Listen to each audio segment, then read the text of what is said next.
নমস্কার বন্ধুরা, সকলকে স্বাগত জানাচ্ছি। আজকে আমি কাতলা মাছের সহজ ও সুস্বাদু ঝোলের রেসিপি শেয়ার করছি। কিভাবে সহজে আমরা এরকম সুস্বাদু মাছের ঝোল রান্না করতে পারি সেটাই আজকে ভিডিওতে করে দেখাবো। আশা করছি আজকের এই রেসিপিটা ভালো লাগবে। চলো বেশি দেরি না করে শুরু করা যাক। এখানে আমি 500 মতন কাতলা মাছ নিয়েছি।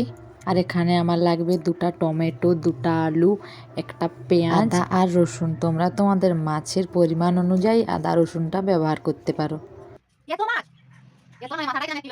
মাছের ঝোলটা রান্না করার জন্য আমি আগে থাকতে মাছটা ধুয়ে পরিষ্কার করে নিয়ে নুন হলুদ মাখিয়ে রেখেছি 5 মিনিটের মতো। আর এখানে আমার লাগবে পেঁয়াজ, তার জন্য পেঁয়াজটাকে আমি একবারে কুচি কুচি করে কেটে নিচ্ছি। আর আদাও যেটা নিয়েছিলাম সে আদাটাকেও একটু ছোট ছোট করে কেটে নিচ্ছি। আর রসুনগুলো খোসাগুলো রসুনে ছাড়িয়ে নিচ্ছি। আদা রসুন আর পেঁয়াজ ভালো করে পাটিতে বেটে নেব।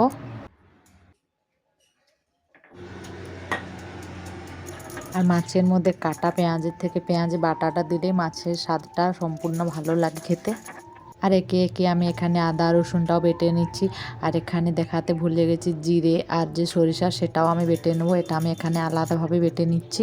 তো এদিকে আমার বাটা কমপ্লিট হয়ে গেল। এখানে আমার মশলাটা রেডি হয়ে গেছে। এটা হচ্ছে টমেটোটাকেও আমি কেটে নিয়েছি। এটা হচ্ছে জিরে আর সরিষা বাটা, গোটা জিরে, পেঁয়াজ বাটা আর আদা রসুন বাটা। তো আমার মশলা আমার কমপ্লিট হয়ে গেছে। এবার রান্নাটা মাছটাতে আমি নুন আর হলুদ মিশিয়ে 5 মিনিট মতো রেখেছিলাম, আগেই বলেছি। একটা কড়াই ভালো করে গরম করে নিয়ে দিয়ে দিয়েছি মাছের পরিমাণ অনুযায়ী সর্ষে তেল। তেলটা যখন খুব ভালোভাবে গরম হয়ে যাবে নুন হলুদ মাখানো মাছগুলো তেলের মধ্যে ছেড়ে দেব আর ভালোভাবে একটু ভেজে নিচ্ছি। এবার মাছ ভাজাগুলো আমি আস্তে আস্তে করে তুলে নিচ্ছি যাতে ভেঙে না যায়। এবার এই তেলের মধ্যে আমরা আলুটা ভেজে নেব। এখানে আমি একটা বড় সাইজের আলু কেটে ধুয়ে নিয়েছিলাম।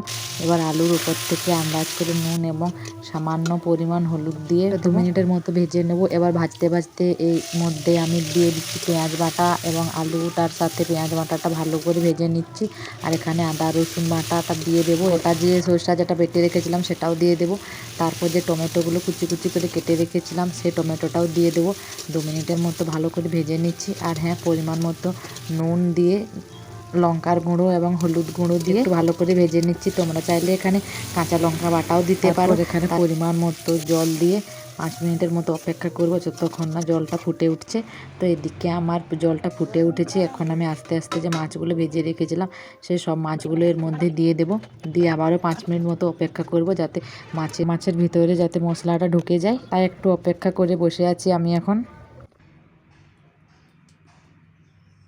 তো এদিকে 5 মিনিট অপেক্ষা করার পর আমার রান্নাটা কমপ্লিট হয়ে গেছে। এরকম একটু ঝোল ঝোল করে এটাকে এবার আমি নামিয়ে নেব।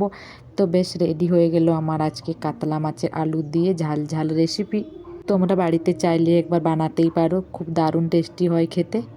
তো চলো দেখা হচ্ছে পরের ভিডিওতে। Tata bye.